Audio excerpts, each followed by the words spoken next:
It was supposed to be a simple night out. My wife had been asking me for weeks to take her to a new bar downtown where younger crowds often went. I wasn't thrilled about the idea. I was older than most of the people who went there, and I knew I'd feel out of place. But for her sake, I agreed. She looked stunning that night in a dress that turned heads the moment we walked in. I couldn't help but notice the way eyes followed her, and I told myself it was just because she was beautiful. What I didn't expect was how far some people would go to humiliate me in public. The bar was loud, filled with music and laughter, and I tried to focus on enjoying the evening with her. We ordered drinks, found a spot to sit, and I watched her light up as she talked about her week. But then a group of college guys walked in, loud, drunk, and cocky. They noticed her almost instantly, and before long, one of them leaned over with a grin that reeked of arrogance. "Hey, gorgeous," he said, ignoring me completely. "You don't look like you belong here with him."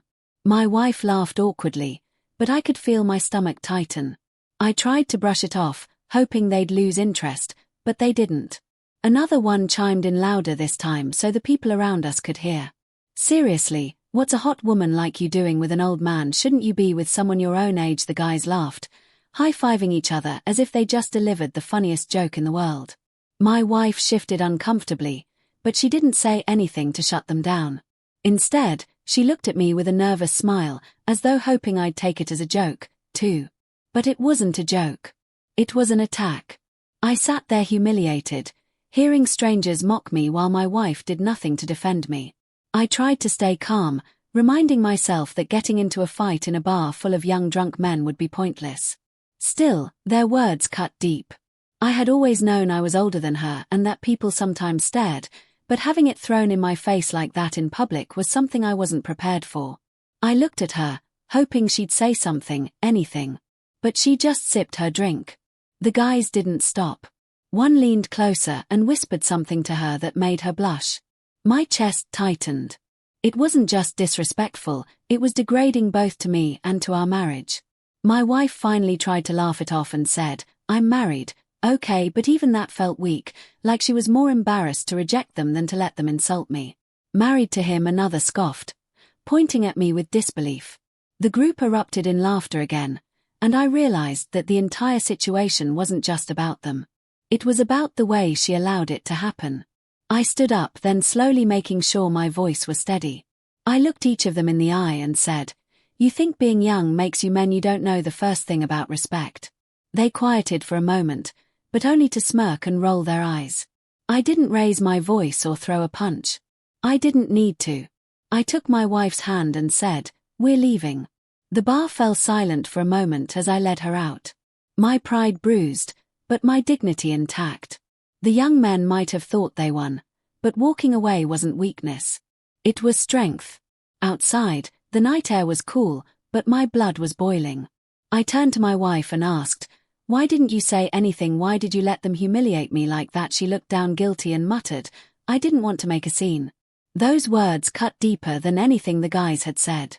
A scene? What about standing by me? What about defending the man who stood by her through everything at that moment? I realized the problem wasn't just those college kids. It was the cracks in our relationship that had been hidden until tonight. The ride home was silent. She kept glancing at me as if waiting for me to cool off, but I couldn't. The more I thought about it, the clearer it became. Respect is the foundation of love. If she couldn't stand up for me when strangers mock me, then what did that say about our marriage? I didn't expect her to fight them, but a single firm word in my defense would have been enough. Instead, she chose silence, and silence spoke louder than words. That night, as she slept beside me, I stared at the ceiling, replaying everything. I wasn't angry at the college guys anymore. They were just kids, drunk and stupid. What hurt most was the way she had let it happen. I had given her my loyalty, my trust, and my love. And in return, she had left me standing alone when I needed her most. For the first time, I wondered if the age gap between us wasn't just a number. It was a gap in loyalty, in values, in respect. The next morning, I told her calmly, "Last night changed things for me. I don't care what strangers say, but I care about how my wife stands by me, and last night you didn't."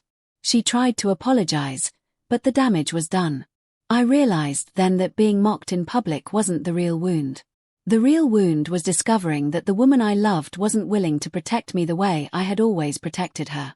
And in that quiet realization, I knew I couldn't look at her or our marriage the same way again.